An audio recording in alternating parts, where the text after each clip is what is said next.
Okay, अस्सलाम वालेकुम। आज जो है वो हम केमिस्ट्री के फर्स्ट चैप्टर को स्टार्ट करते हैं। अच्छा, ये जो चैप्टर है ना, it is more like introductory chapter, ठीक है। इसमें जो है वो ज़्यादातर जो है वो इंट्रोडक्शन होगा। और अब जो है वो हम यानी कि ना, ये चीज़ आपको बहुत जो है वो बेनिफिट करेगी आगे। जब हम बाकी जो चैप्टर्स पढ़ेंगे उसमें बार बार जो है वो टर्म जो है वो बार बार आएगी, तो इसलिए it will be very beneficial. तो अब जो है वो हम पढ़ते हैं कि हमें सबसे पहले जो है वो यूनिट्स ऑफ मेजरमेंट का आइडिया होना चाहिए, ठीक है। तो what is unit of measurement? The most common system of units is the metric system which is the basis for SI units, ठीक है। SI units is characterized into two forms, either it can be base units और either it can be derive units, ठीक है।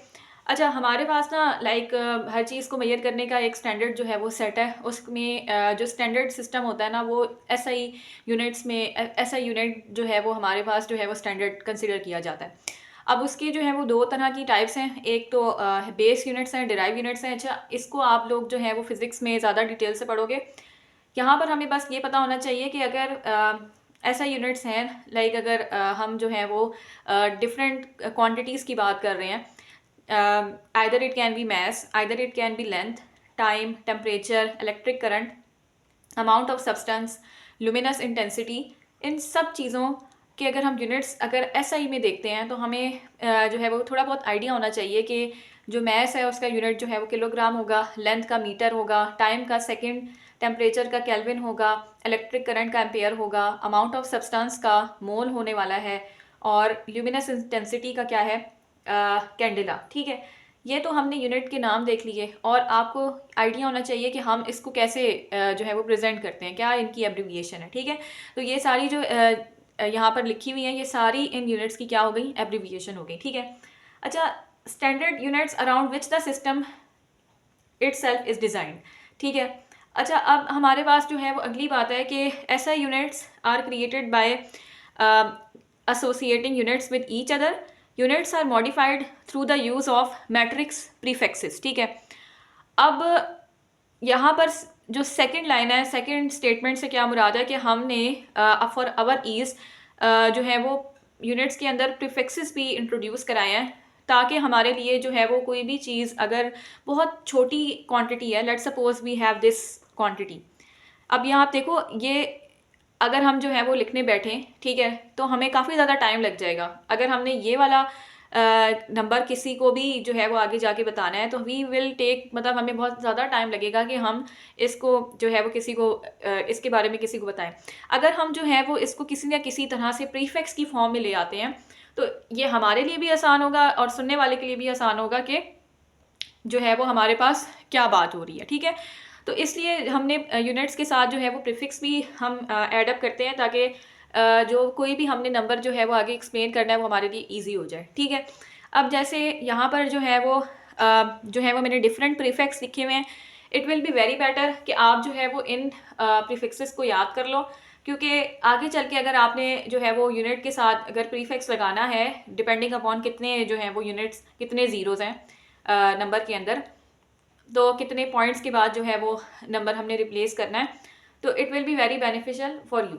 तो अभी आपको जो है वो मेरा जो मेरी एडवाइस होगी कि you have to remember all these units और यूनिट प्रीफिक्सेस, ठीक है। अब जैसे कि फेंटो है, तो फेंटो को हम क्या लिख सकते, मतलब 10 रेज टू द पावर -15 है, तो उसको हम क्या लिख सकते हैं, फेंटो लिख सकते हैं, ठीक है ना।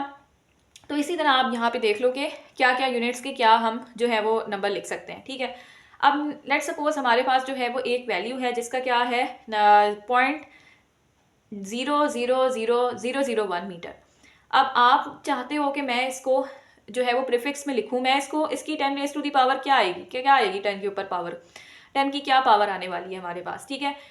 जो 10 की पावर आएगी वो हमारे पास, अगर आप ये देखो कि जो वन जो है, लाइक अगर मैं आपको यहाँ पे बात करूँ कि हमारे पास जो 10 की पावर है वो यहाँ -6 कैसे आ रही है, क्योंकि हमने यहाँ पर जो पॉइंट शिफ्ट किया है वो हमने कहाँ पे शिफ्ट किया है, राइट साइड पर शिफ्ट किया है, ठीक है जी। अब हम राइट साइड पर अगर पॉइंट को शिफ्ट कर रहे हैं, जब भी हम पॉइंट को राइट साइड पर शिफ्ट करते हैं तो पावर जो है वो नेगेटिव के अंदर आती है, और हमने कितने पॉइंट्स जो है वो हमने पॉइंट को शिफ्ट कराया है। अब ये जो पॉइंट है ना, ये पॉइंट उठा के मैंने कहाँ ले गई हूँ, मैं इस 1 के आगे ले गई हूँ, ठीक है जी। अब मैंने अगर इस 1 के आगे मैंने पॉइंट उठा के लेके गई हूँ तो मैंने राइट साइड पॉइंट को शिफ्ट कराया है। अब मैंने कितने डिजिट्स जो है वो पॉइंट को आगे शिफ्ट कराया है, मैंने जो है आप ये देखो 1 2 3 4 5 6, ठीक है, 1 को भी इंक्लूड किया गया है। तो कितने डिजिट्स बनते हैं हमारे पास 6, तो मैंने 6 डिजिट्स के बाद जो है वो पॉइंट को इंट्रोड्यूस कराया है। तो हमारे पास जो वैल्यू आई है that is 10 raise to the power -6, ठीक है। तो इस तरह से हमारे पास जो है वो यहाँ पर मैंने 10 रेज़ टू द पावर -6 लिखी है। अब हमारा यहाँ क्या फ़ायदा होगा, हमें पता है कि जो 10 रेज़ टू द पावर -6 है उसको हम माइक्रो लिख सकते हैं कि नहीं लिख सकते। और आपको पता होना चाहिए कि माइक्रो का क्या यूनिट होता है। माइक्रो इज रिप्रेजेंटेड, इसका सिंबल क्या होता है एक्चुअली, जो मैंने यहाँ पर लिखा है ये सिंबल है माइक्रो का। तो now I can write this value as 10 raise to the 10 raise, like अगर मैं जो है वो यहाँ पर ये भी लिख सकती हूँ कि 1 माइक्रोमीटर की वैल्यू है, 1 माइक्रोमीटर या 10 raise to the power -6 metre या 0.000001 मीटर, एक ही बात है। तो अब मेरे लिए जो है वो क्या लिखना आसान है, या तो ये लिखना आसान है या ये लिखना आसान है ना कि ये कि मैं जो हूँ वो ये लिखती रहूँ, ठीक है। तो इसलिए हमने यूनिट्स के साथ साथ प्रीफिक्स को भी इंट्रोड्यूस कराया ताकि for the sake of our ease हम जो है वो चीज़ों को आसानी की तरफ लेके जा सकें, ठीक है। अब यहाँ पर मैं अगर यूनिट्स की ही बात कर लेते हैं, सबको पता होता है कि वॉल्यूम किसकी इक्वल है, ठीक है। मैं यहाँ पे बात कर रही हूँ वॉल्यूम किसकी इक्वल है, length into weight into height. तो इसका यूनिट क्या बनेगा हमारे पास, इन तीनों का क्या यूनिट होता है, मीटर। तो मीटर क्यूब जो है वो वॉल्यूम का यूनिट आ गया। इनमें से बहुत सारी बातें आपको पहले से भी पता होंगी। This lecture is just an introductory lecture and it's about the basic terms you should know before we are going deep into the lectures into the next chapters. अब जैसे यहाँ पर हम जो अगली टर्म को एक्सप्लेन करने लगे हैं दैट इज टेम्परेचर, और मैं आपको इसके टेम्परेचर के यूनिट्स बताऊंगी। मैं ये बताऊंगी कि तीन जो है वो पर्टिकुलरली यूनिट्स होते हैं और हम एक यूनिट से दूसरे यूनिट में कैसे जा सकते हैं और उस दूसरे से पहले में कैसे जा सकते हैं। तो क्या हमारे पास हमने कन्वर्जन्स करनी है जो हम जा सकते हैं। तो ये अंदाज़ा आपको बहुत अच्छे तरीके से होना चाहिए before diving into next chapters. जैसे कि अगला चैप्टर आएगा थर्मोडायनामिक्स का चैप्टर आएगा, थर्मोकेमिस्ट्री का चैप्टर आएगा। तो you have to understand before कि आपके पास अगर टेम्परेचर के यूनिट्स आ रहे हैं, लेट सपोज अब मुझे आप बताओ कि क्या टेम्परेचर के यूनिट्स हैं। टेम्परेचर का हमारा एक यूनिट है सेल्सियस, दूसरा फ़ारेनहाइट भी होता है और तीसरा केल्विन भी होता है। अब यहाँ पर ये चीज़ आपने देखनी है कि यहाँ पर आपने ये चीज़ देखनी है कि हमारे पास अगर एक जो है वो यूनिट हम सेल्सियस में है, ठीक है जी। तो मैं अगर एक यूनिट फॉर एग्जांपल हमारे पास फ़ारेनहाइट में है, ठीक है जी। अगर यूनिट किस में है, फ़ारेनहाइट में है, तो मैं चाहती हूँ कि वो वैल्यू हमारे पास सेल्सियस में आ जाए। तो मैं ये वाला फार्मूला पुट करूँगी। क्या फार्मूला है, 5/9 इंटू फ़ारेनहाइट -32। जो भी वैल्यू फ़ारेनहाइट की होगी आप सिंपल इस फार्मूले में पुट करोगे and you will get the temperature in Celsius. What about अगर मैंने सेल्सियस में फाइंड करना है, मैंने फ़ारेनहाइट में फाइंड करना है, अगर मुझे सेल्सियस में टेम्परेचर गिवन है तो मैं जो है वो ये वाला फार्मूला पुट करूँगी तो मुझे आंसर फ़ारेनहाइट में आ जाएगा। इसी तरह अगर आपको टेम्परेचर सेल्सियस में गिवन है and you have to shift it towards the Kelvin unit, तो you simply have to add 273 to that Celsius number which you have been given in the data and now you will be able to get your answer in Kelvin unit, ठीक है। तो मैं ये बात कर रही थी कि किस तरह से हम जो है वो कन्वर्जन को देख सकते हैं। अब ये एक जनरल सा ओवरव्यू दिया हुआ है कि बॉइलिंग पॉइंट अगर है 100 डिग्री सेंटीग्रेड वाटर का, तो केल्विन में हम इसको कैसे लिखेंगे 373 और फ़ारेनहाइट में कैसे आएगा 212। अब आप इस फॉर्मूला आप 100 डिग्री लो, आप खुद, ये आपकी जो है वो प्रैक्टिस है, प्रैक्टिस क्वेश्चन है कि आप 100 डिग्री लो और आप इस 100 डिग्री को इस फॉर्मूले में लिखो, तो then you will get that answer in Fahrenheit. And if you plus अगर आप इसमें 273 ऐड कर दोगे तो आपको केल्विन में टेम्परेचर आ जाएगा। इसी तरह फ्रीजिंग पॉइंट भी है, फ्रीजिंग पॉइंट 0 डिग्री है तो अगर वाटर का, तो इसको आप सेल्सियस में, ये तो सेल्सियस में है तो आप ये हमारे पास क्या है सेल्सियस में है तो आप इसको फ़ारेनहाइट में भी लेके जा सकते हो, केल्विन में भी लेके जा सकते हो, just by using this simple formula. ठीक है, इसी तरह जो है वो हमारे पास एब्सोल्यूट ज़ीरो की का भी हमारे पास जो है वो मकसद यही है। ठीक है जी। अच्छा, अब जो है वो हम मैटर की क्लासिफिकेशन करते हैं। मैटर क्या होता है? It is defined as anything in this universe which is occupying some space and have some mass. ठीक है, तो अगर कोई जगह घेरती है और उसका कोई ना कोई जो है वो मैस भी है तो उसको हम मैटर कहते हैं। अब वी ऑल नो दैट ये बहुत जो है वो बेसिक बातें हैं, ये आपको पहले भी पता होंगी, मैं इसीलिए इस लेक्चर को इंट्रोडक्टरी कहा है क्योंकि this is just for concept buildings and basic things. तो first of all you have a basic idea, मतलब आपको पता होना चाहिए कि हमारे पास जो मैटर है उसकी 3 फेजेस होती हैं, either it can B solid, liquid and gas. ठीक है। अच्छा, अब हम जो है वो ये बात करते हैं कि matter is a complex and has many levels of organisation. ठीक है, अब मैटर के अंदर अगर हम मिक्सचर की बात करते हैं, एक हेट्रोजीनियस भी हो सकता है और होमोजीनियस भी हो सकता है। हेट्रोजीनियस जो है वो हमारे पास हम कैसे हम इसको सपोज करेंगे कि हेट्रोजीनियस मिक्सचर है कि अगर आपके पास हम 2 चीज़ों को मिला रहे हैं ना तो वो यूनिफॉर्मली डिस्ट्रीब्यूट नहीं होते। जैसे अब सैंड या वाटर है तो उसका एक मिक्सचर तो बनेगा but they will not be like something कि जो यूनिफॉर्मली डिस्ट्रीब्यूट हो, कि वाटर जो है वो सैंड में डिजोल्व हो गया या सैंड वाटर में डिजोल्व हो गया। It will not be like that, it will just be ununiform सा mixture. So this will be called as heterogeneous mixture. ठीक है, but on the other hand जिसमें आपको यूनिफॉर्मिटी मिलती है, जैसे आप ये जो है वो सॉल्ट को वाटर में इंट्रोड्यूस करते हो तो यू विल सी कि सारा का सारा सॉल्ट जो है वो वाटर के अंदर डिजोल्व हो जाता है। या आप इसको होमोजीनियस मिक्सचर को सोल्यूशन भी कह सकते हो कि आपने जब सॉल्ट इंट्रोड्यूस कराया वाटर के अंदर तो जो NaCl है वो Na और Cl में ब्रेक डाउन होगा और वाटर के मॉलिक्यूल्स के साथ बॉन्ड कर लेगा, तो हमारे पास जो एक मिक्सचर हमें ऑब्टेन होगा दैट विल बी यूनिफॉर्म। ठीक है जी। अब वो कहता है कि हम यूनिफॉर्म मिक्सचर से हम जो भी उसके प्योर सब्सटेंसेस हैं जैसे NaCl है उसको वाटर से हम जो है वो ऑब्टेन कर सकते हैं by using different chemical methods. ठीक है, डिस्टिलेशन हो सकता है। तो इस तरह के बहुत सारे जो है वो हमारे पास मेथड्स होते हैं जिससे हम जो है वो प्योर सब्सटेंस को from the homogeneous mixture we can obtain easily.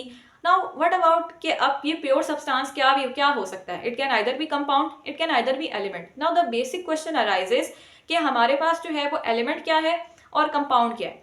अच्छा, एलिमेंट को हम जो है वो अपने रिस्पेक्टिव मजीद जो है वो हम इसको ब्रेक नहीं कर सकते, जबकि कंपाउंड को हम जो है वो डिफरेंट चीज़ों में जैसे NaCl है तो उसको हम ब्रेक कर सकते हैं। लेकिन अगर एलिमेंट है, एलिमेंट को हम ब्रेक नहीं कर सकते मजीद ना। अच्छा, अब यहाँ पर एलिमेंट की हम यहाँ पे देख रहे हैं कि जो एलिमेंट है उसमें हम एटम्स को जो है वो जनरली लिखते हैं और हमें पता है कि एक अगर एटम है तो उसके अंदर एक न्यूक्लियस होगा और जो है वो उसके अराउंड इलेक्ट्रॉन्स जो है वो रिवॉल्व कर रहे होंगे। अब न्यूक्लियस के अंदर हम जो है वो 2 चीज़ों को देखते हैं, मेनली प्रोटॉन्स एंड न्यूट्रॉन्स।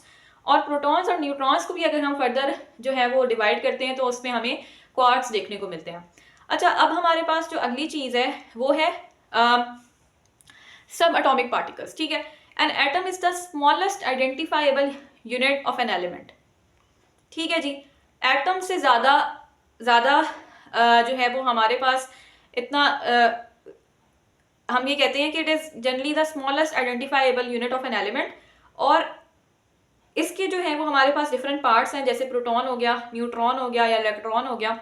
अच्छा, it was cumulative work of many scientists that has allowed us to understand the basic structure of an atom. Like for example, Dalton ने जो मॉडल दिया था एटम का, that was just like a billiard ball, के अंदर से जो है वो हमारे पास एक बॉल की तरह, उसने इलेक्ट्रॉन प्रोटॉन का जो है कॉन्सेप्ट नहीं एक्सप्लेन किया।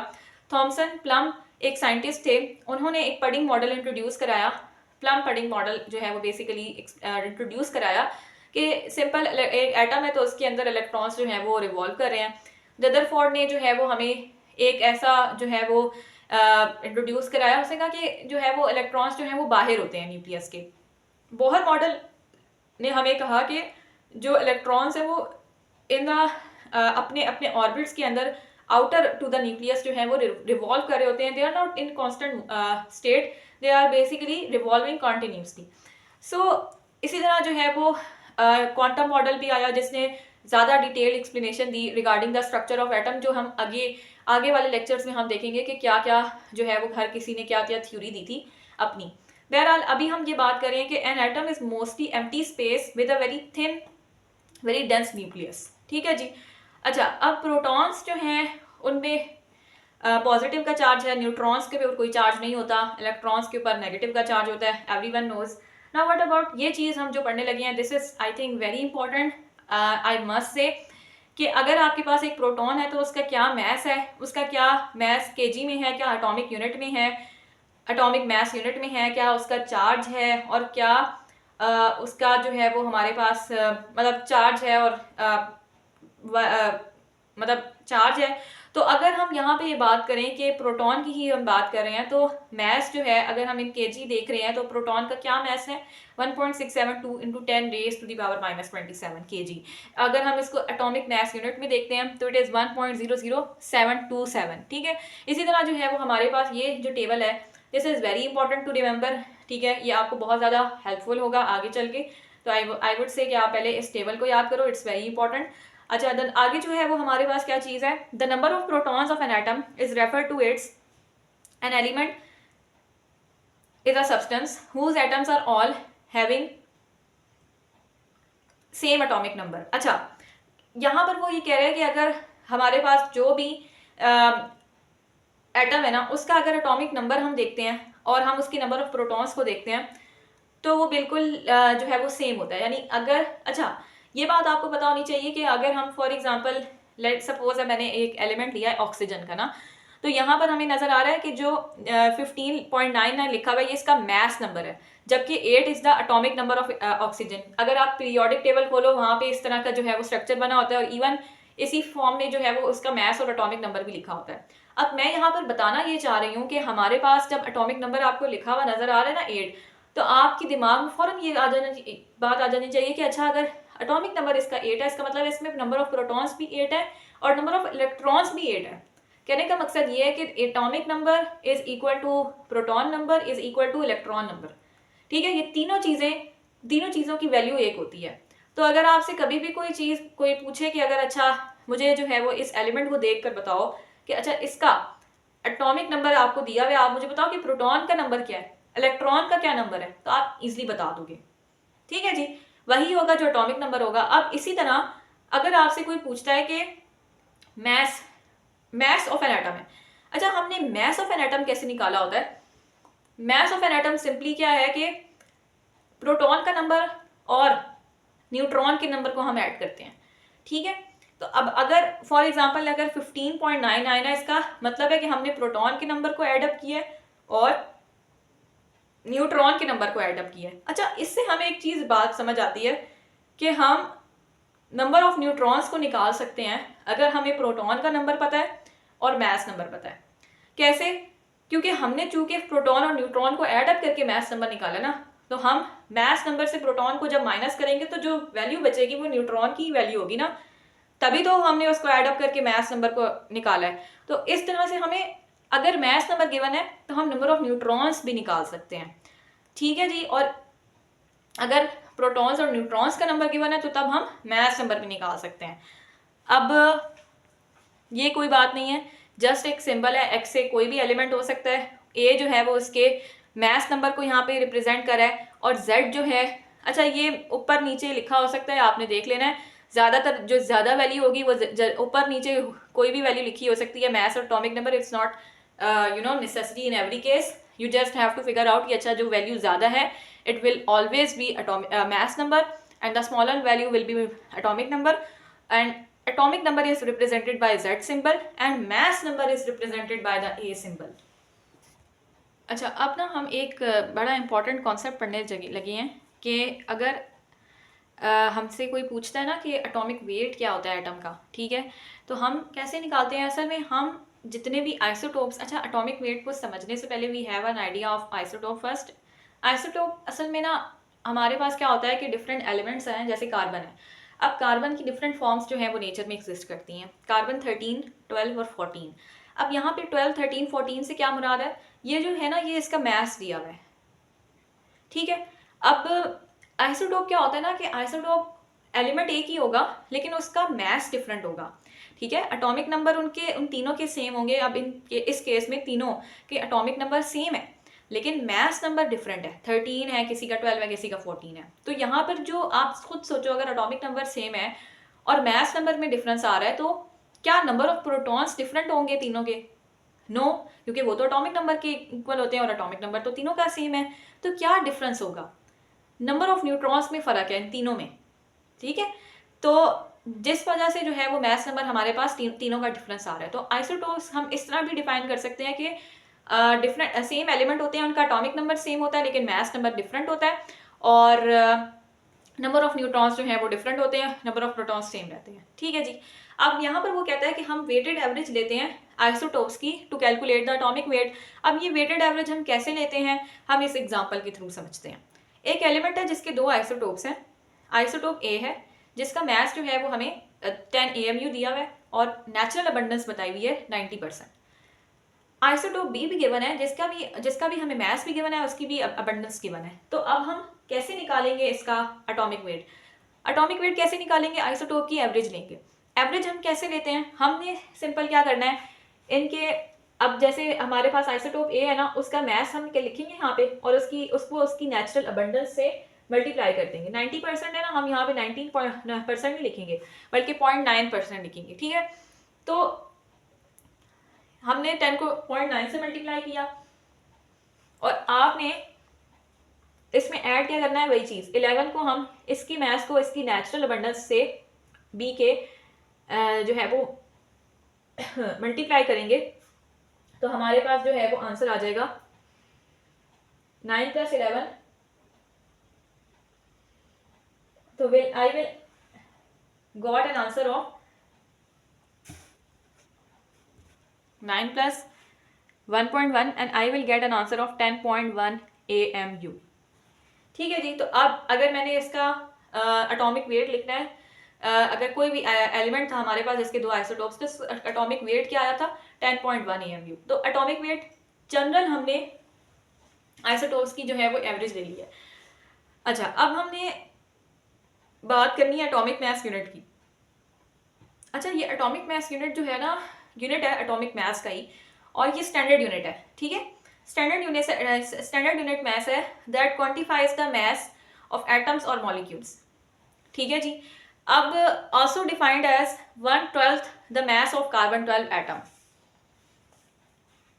ठीक है जी। अब 1 AMU किसकी इक्वल है? 1/12 of mass of single carbon 12 atom. यानी अगर हमने 1 एटॉमिक मास यूनिट निकालना है तो हम क्या करेंगे कि जो कार्बन 12 एटम है ना, उसका 1/12 लेंगे। यानी अब अगर फॉर्मूला हमने निकालना है ना, तो 1 एटॉमिक मास यूनिट हम कैसे निकालेंगे? हम जो है वो 1 कार्बन 12 एटम के मास को रखेंगे, नीचे 12 से डिवाइड करेंगे, तो आंसर जो है वो हमारे पास 1 AMU का क्या आ जाएगा? 1.660539 × 10⁻⁻27 kg। तो ये हमारे पास जो है वो एटॉमिक मास यूनिट होता है। इसका जो स्टैंडर्ड निकालने का तरीका है वो हमें आना चाहिए, और ये बड़ी इंपॉर्टेंट चीज़ है, ठीक है। अच्छा, अब हम जो है वो मोल्स की बात करते हैं। अच्छा, मोल्स क्या है, हम जो है नेक्स्ट स्टेप आगे जाके भी इसको बड़ा डिटेल में समझेंगे कि मोल्स क्या होता है। अच्छा, मोल जो है ना, वो एक ये ना बेसिकली अमाउंट ऑफ सब्सटेंस का यूनिट है, ठीक है ना। ये यूनिट है और अमाउंट ऑफ सब्सटेंस है, मतलब 1 मोल के अंदर ना आपको कितनी अमाउंट मिलेगी किसी भी चीज़ की। अब ये अमाउंट जो है वो एटम की भी हो सकती है, मॉलिक्यूल की भी हो सकती है, आयन की भी हो सकती है। तो 1 मोल क्या है? अमाउंट ऑफ सब्सटेंस है। तो 1 मोल के अंदर कितने जो है वो हमारे पास एंटिटीज होती हैं, एवोगैड्रो नंबर के इक्वल होती है। अच्छा, एवोगैड्रो नंबर क्या है? नंबर है एक सिंपल, जो कि है 6.022 × 10⁻23 पार्टिकल्स, ठीक है। तो 1 मोल जो है उसके अंदर कितने पार्टिकल्स होंगे हमेशा, चाहे वो एटम के हैं, आयन के हैं, मॉलिक्यूल्स के, हमेशा उसके अंदर 6.022 × 10⁻23 एंटिटीज होने वाली हैं। अच्छा, अब हम मोलर मास की तरफ जाते हैं। यानी 1 मोल ऑफ अ सब्सटेंस का क्या मास है, उसको हम क्या कहेंगे? मोलर मास, ठीक है। अब मोलर मास को अगर आपने निकालना है, सवाल ये पैदा होता है कि अगर फॉर एग्जांपल हमारे पास नंबर ऑफ पार्टिकल्स हमें गिवन है, हमें जो है वो मोल्स गिवन है और मास गिवन है, ठीक है। हम कैसे जो है वो नंबर ऑफ पार्टिकल से हमने मोल में जाना है, तो हम क्या करेंगे, मोल में जो है वो हमने क्या करेंगे कि हमारे पास जो है वो सिंपल हम क्या करेंगे कि अब हमारे पास ये आपको ना बड़ी इंपॉर्टेंट है ये बात समझना कि अगर हमने नंबर ऑफ पार्टिकल से मोल में जाना है तो हम सिंपल एवोगैड्रो नंबर पता है ना आपको, 6.022 इंटू 10⁻23। आपने अगर मोल्स में जाना है तो आप सिंपल पार्टिकल्स को आप डिवाइड कर दोगे नंबर ऑफ एवोगैड्रो नंबर पे, तो मोल्स आ जाएंगे। मोल से आपने नंबर ऑफ पार्टिकल्स पे जाना है तो आप मल्टीप्लाई कर दोगे एवोगैड्रो नंबर से। मोल से मैस में जाना है आप मल्टीप्लाई कर दोगे मोलर मैस से, और मैस से मोल्स की तरफ जाना है तो आप डिवाइड कर दोगे मोलर मैस पे मोल्स को। तो आपको मैस ओवर मोलर मैस करोगे तो हमारे पास जो है वो मोल्स आंसर आ जाएगा। ऐसा ही है। अच्छा, अब यहाँ तक हमने जो है वो ये बात देखी। अच्छा, ये बात बड़ी इंपॉर्टेंट है। मैंने आपको क्या बताया है कि मोल, अगर मैंने पार्टिकल्स सिर्फ जाना है ना मोल्स में, ठीक है, मोल्स में जाना है तो मैंने एवोगैड्रो नंबर पे डिवाइड करना होगा नंबर ऑफ पार्टिकल्स को। मैंने मोल्स से पार्टिकल्स की तरफ जाना है ना, तो मैं मोल्स को मल्टीप्लाई कर दूंगी एवोगैड्रो नंबर से, तो पार्टिकल्स आ जाएंगे। मैंने मोल्स से मैस में जाना है ना, तो मैं मल्टीप्लाई करूंगी इसको मोलर मैस को, मोल से तो मैस आ जाएगा। मैस से मैंने मोल्स में आना है ना, तो मैस को मैं डिवाइड करूंगी मोलर मैस पे, तो आई विल गेट मोल्स। ये फॉर्मूला आप बेशक लिख भी लो, तो ये बड़ा आपको हेल्पफुल, ये आपके लिए बहुत ज़्यादा हेल्पफुल होगा। थोड़ा नहीं होगा बल्कि बहुत ज़्यादा हेल्पफुल होगा। अच्छा, अब हम ना एग्जांपल सॉल्व करते हैं ताकि आपको ज़्यादा आसान से समझ आए। देखो, इसने ना हमें नंबर ऑफ पार्टिकल्स गिवन किए हुए हैं, ठीक है, इस एग्जांपल के अंदर। ठीक है जी, अगर आप इसको पढ़ो तो इसमें हमें नंबर ऑफ पार्टिकल्स जो हैं वो गिवन है, और इसने हमसे जो है वो मैस निकालने को कहा हुआ है। ठीक है जी, अब हम क्या करेंगे, हम सिंपल, हमें पता है ना कि अच्छा इसको हम कैसे निकालते हैं। हम जो है वो क्या करते हैं कि लाइक नंबर ऑफ पार्टिकल्स, मैं आपको इस तरह से करा देती हूँ। लाइक नंबर ऑफ पार्टिकल्स का जो फॉर्मूला है, पहले देखो नंबर ऑफ पार्टिकल्स से हमने जाना है जी मैस में ना, तो हम कैसे जाएंगे, हम क्या करेंगे, यहाँ पे लिखेंगे नंबर ऑफ पार्टिकल्स। ठीक है जी, और हमने पहले तो इसको मोल्स में हम कन्वर्ट करेंगे ना, हमें चाहिए मोल। ठीक है, अच्छा मोल में हमें कन्वर्ट करने के लिए आप मुझे बताओ कि पार्टिकल से अगर मैंने मोल में जाना है तो मैं एवोगैड्रो नंबर पे डिवाइड करूंगी ना, तो मोल्स मुझे मिलेंगे, तो मैं यहाँ पे वही एवोगैड्रो नंबर लिख दूंगी। अच्छा, अब ये मैंने मोल्स में चली गई हूँ ऐसे डिवाइड करके, तो मेरे पास मोल आ जाएगा। अब मैंने मोल से जाना है मैस में ना, मैस निकालने को उसने हमें कहा हुआ है, तो मोल से मैस में हम कैसे जाएंगे, सिंपली मोल्स को हम मोलर मैस पे डिवाइड करेंगे, मतलब मल्टीप्लाई करेंगे, ऐसा ही है ना। अच्छा, तो अब हमारे पास क्या आएगा कि हमने यहाँ पर इसको सिंपली मल्टीप्लाई करेंगे हम मोलर मैस से।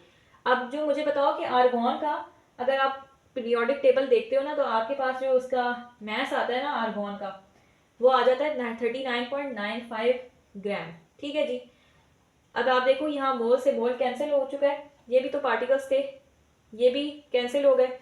ठीक है, और जब ये कैंसिल हो गए तो हमारे पास, अब इसको सॉल्व करते हैं, आप कैलकुलेटर से इसको सॉल्व करो ना आंसर, तो हमारे पास जो है वो इसका आंसर आता है 19.975 ग्राम।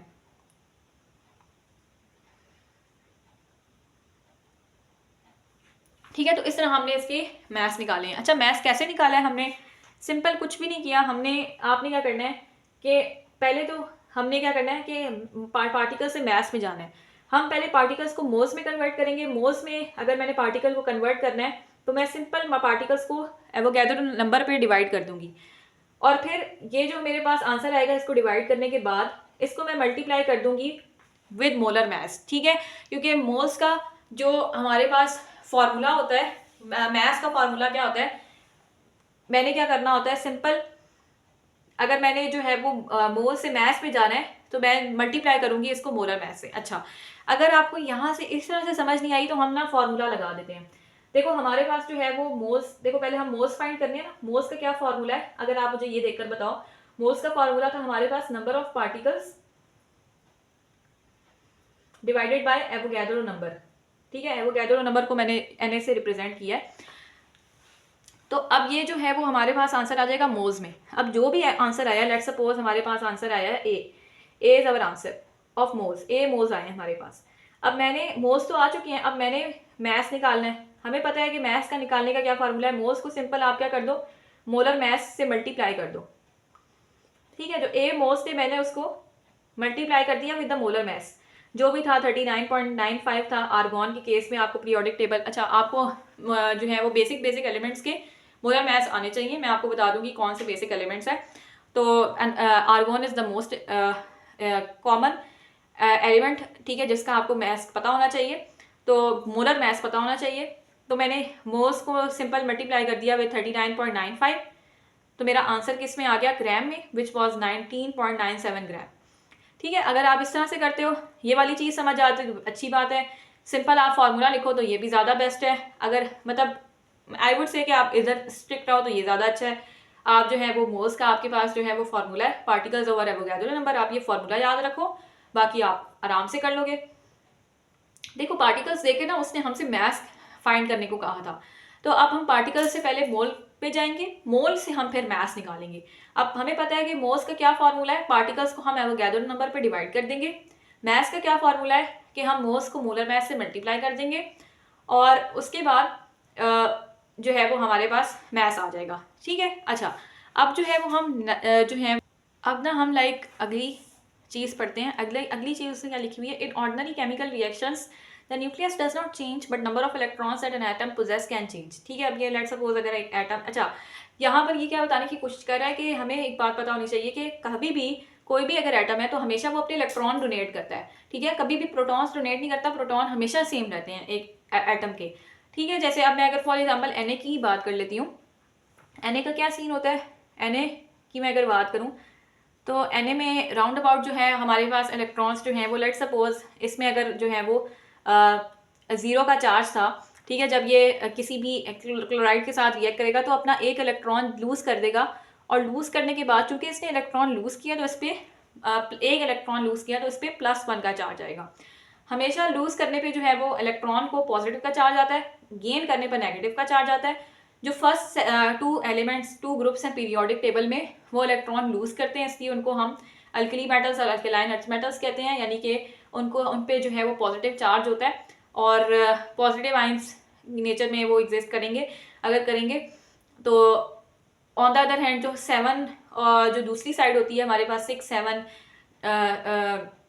5 6 7 ग्रुप्स होते हैं पीरियोडिक टेबल के, तो उसमें जो एलिमेंट्स होते हैं उनके ऊपर ज़्यादातर नेगेटिव का चार्ज आता है, क्योंकि उन्होंने इलेक्ट्रॉन को एक्सेप्ट किया हुआ होता है। अच्छा बहरहाल अभी तक जो है वो हमने ये बात की। अब जैसे मैं अगर बात करूँ कैटाइन में, तो अगर मैं कैटाइन के अंदर बात करूँ तो क्या इसमें प्रोटॉन का नंबर इलेक्ट्रॉन के नंबर से ज़्यादा होगा कि नहीं होगा? ऑब्वियसली होगा, क्योंकि प्रोटॉन तो चेंज नहीं हुआ। अब यहाँ पर इसका इलेक्ट्रॉन तो रिमूव हुआ है, एक इलेक्ट्रॉन की तो कमी आई है ना, तो फिर प्रोटॉन के नंबर ज़्यादा हो जाएंगे।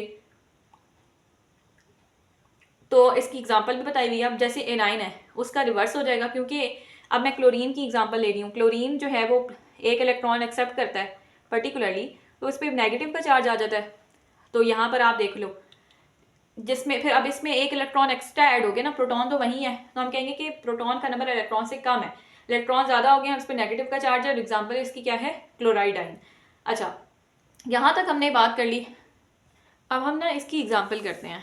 अब यहाँ पर उसने लिखा हुआ है कि determine the number of protons, neutrons and electrons and निकल 58 एटम एंड निकल 60 एटम। ठीक है, अच्छा अब यहाँ पर ये है कि अब इसमें उसने हमसे सबसे पहले हम निकल